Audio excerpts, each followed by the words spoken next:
लेकिन अब ये जानना है कि जैसे क्या जैसे अब ज़्यादातर तो कथाओं में ये सुन लिया हूँ आप शिक्षा गुरु लोगों के माध्यम से कि जैसे मतलब ग्रंथों का अध्ययन करना चाहिए, जप करना चाहिए 16 माला का, इसके बाद भक्तों का संग करना चाहिए। आप बार बार भक्तों की सेवा की बात करते हैं कि हमें भक्तों की सेवा करनी चाहिए, हमें धामवास करना चाहिए, तो जैसे मंदिर में जाना चाहिए सुबह मंगल आरती से लेकर। नहीं तो आपका प्रश्न क्या है प्रभु, प्रश्न पूछो ना।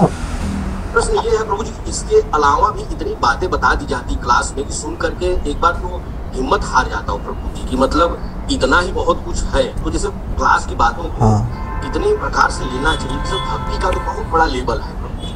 अब जैसे आज भी आपने भिक्षु और भिक्षु के ऊपर कि मैं बैकुंठ नहीं चाहिए, मतलब मुक्ति नहीं चाहिए, मतलब क्या क्या लेवल बता दिया जाता है, इस लेवल को कैसे ग्रहण करें?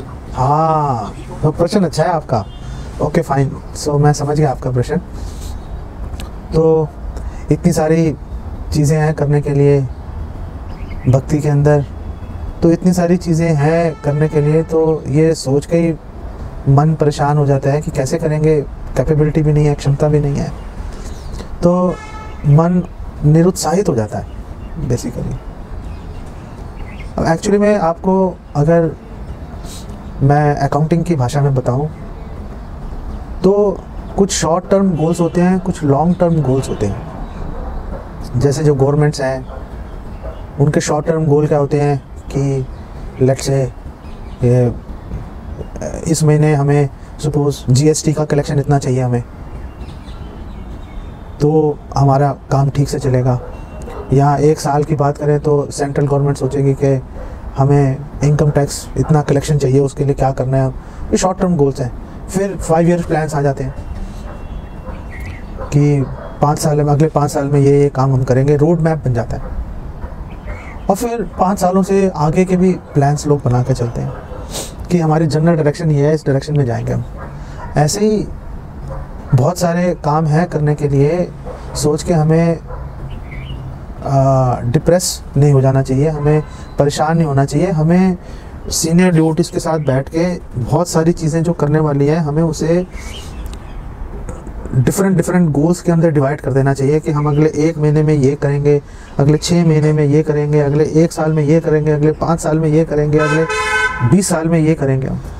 तो ऐसे करके अगर आप गोल्स को आप डिवाइड कर दोगे और फिर एक एक करके चीज़ों को टारगेट करोगे, जैसे अब हम सोचें कि हम रघुनाथ दास गोस्वामी की तरह वो सड़े चावल खाने शुरू कर दें या 4 दिन में एक बार छाछ पिएंगे, तो वेल हम लोग गिर जाएंगे नीचे।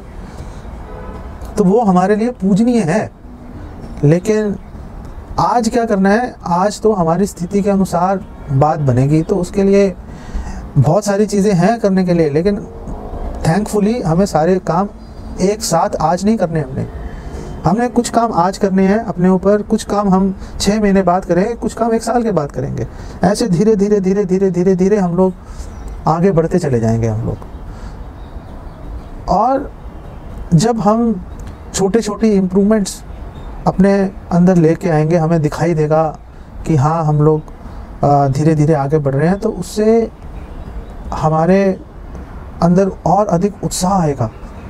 और फिर अगर हम कभी परेशान हो भी रहे होंगे, प्रॉब्लम्स भी आएंगी, तो उस समय जो आपके फ्रेंड्स हैं, जो आपके समकक्ष डिवोटीज़ हैं, वो आपको उत्साह देंगे। और जो सीनियर डिवोटीज़ हैं वो आपको उन प्रॉब्लम्स को कैसे काटना है उसके बारे में आपको बताएंगे, आगे बढ़ जाओगे।